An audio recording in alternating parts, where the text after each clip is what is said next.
Good morning, dear students. I hope all of you are safe and sound. In the last class, we have learned the types of rural and urban land use. Today, let us further continue our lesson.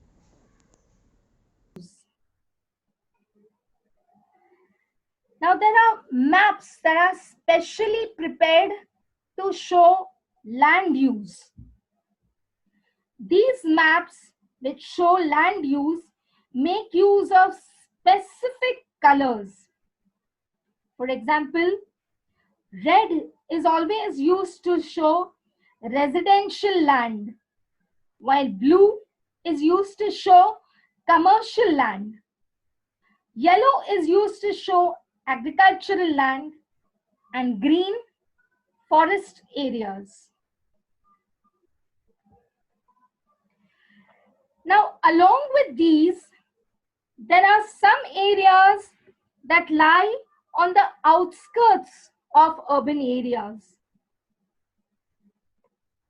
They have a blend of both rural and urban uses. These regions or these areas lie between the urban and rural areas. These are called transitional zones or transitional areas. As time goes by, more and more people settle down in these areas, that is, in these transitional zones, and it soon develops into an urban area. These areas are then called suburbs. For example, Borivali, Kandivali, Andheri, these are suburbs of the Mumbai district.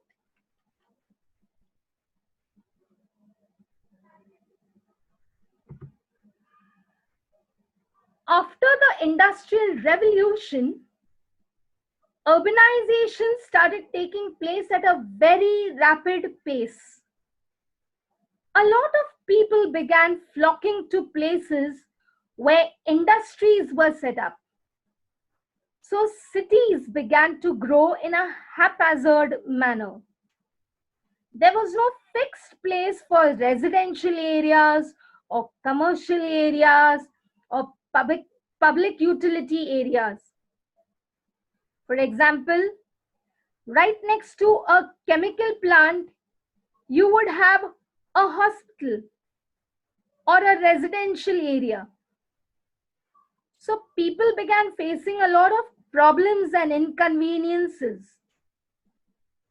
Also, land in urban areas was limited, but this limited land had to be put to many uses.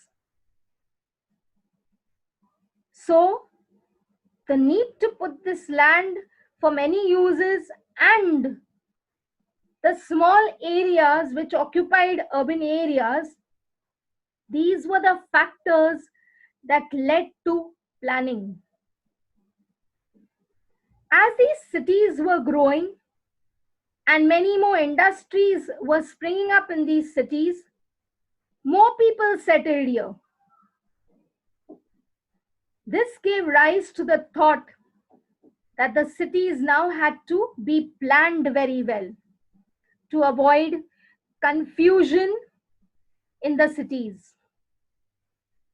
So now, even before a city grows, the land use it is predetermined for is thought of well in advance, and the layout of the plan of the city is prepared so the town planners can come to know which bit of land is going to be used for what purpose. Examples of planned cities are Chandigarh and Bhubaneswar in India, Singapore, Seoul, Washington DC, and many other cities around the world.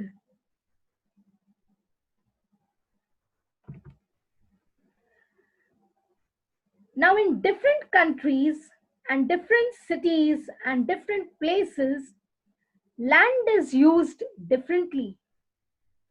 That is why each city looks different. Now, the image over here is that of a pie diagram. This pie diagram shows land use in Japan and India. And if you compare these two pie diagrams, which show land uses in Japan and India, you will notice great differences in the way land is used in these two countries.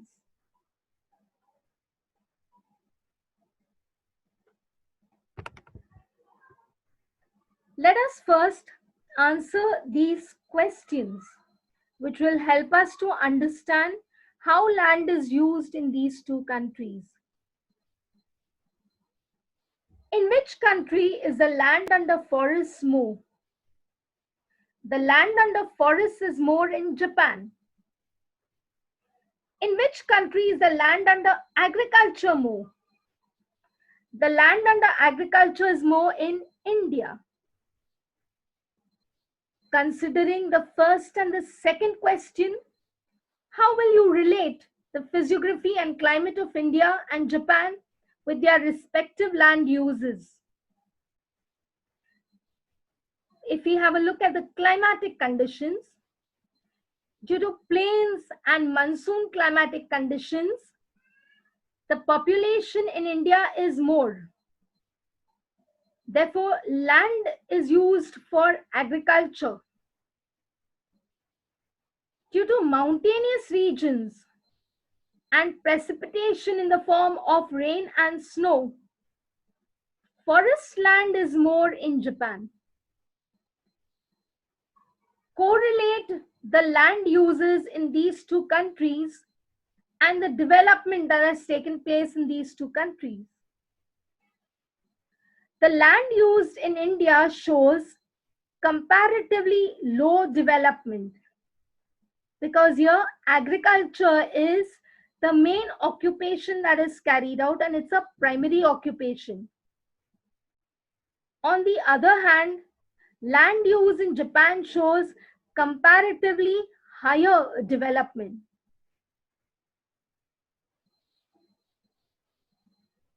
Which land use is found in Japan?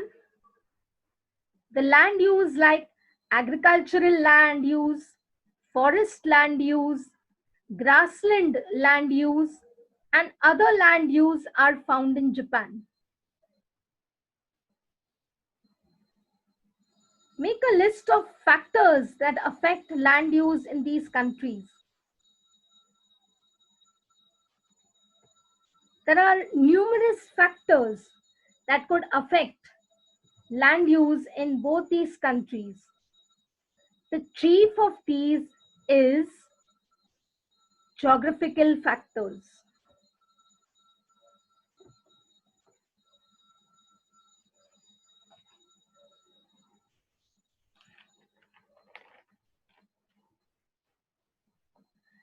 Now, Japan has limited land which has to be used for various purposes. So the Japanese have had to make use of advanced technology in all the areas of life so that they can manage this limited land that they have and be able to accommodate every kind of activity, whether it is agriculture or industries or residential complexes. The main factor that affects the use of land in Japan is that it is a small country area wise. There are mountainous regions and many islands go on to make up Japan. So Japan cannot expand horizontally. It can only expand vertically, which means it moves upward instead of sideways. This can be seen in the tall high-rise buildings that are constructed in Japan. And within this limited space, a lot of different activities, different purposes for which land is used is seen. Now, if we look at India, area wise, India has more area available. There's a lot more flat land available in India. So it can develop horizontally. That is, cities can expand and grow bigger. Also, because flat land is available, agriculture and transportation has developed a lot in India. Area wise, cities in India are bigger in size because there's enough land to expand. So, from this pie chart, you can easily see that land is used differently in different places.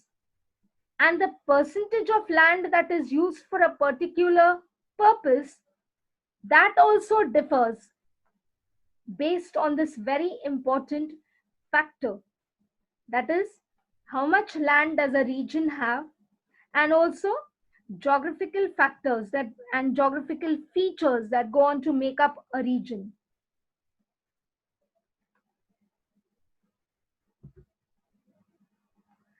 These are the factors that affect land use in rural areas and in urban areas. I hope you have understood what is transitional areas and suburbs, planned cities, and the percentage of land use in Japan and India. Let us further continue the lesson in the next class. Thank you.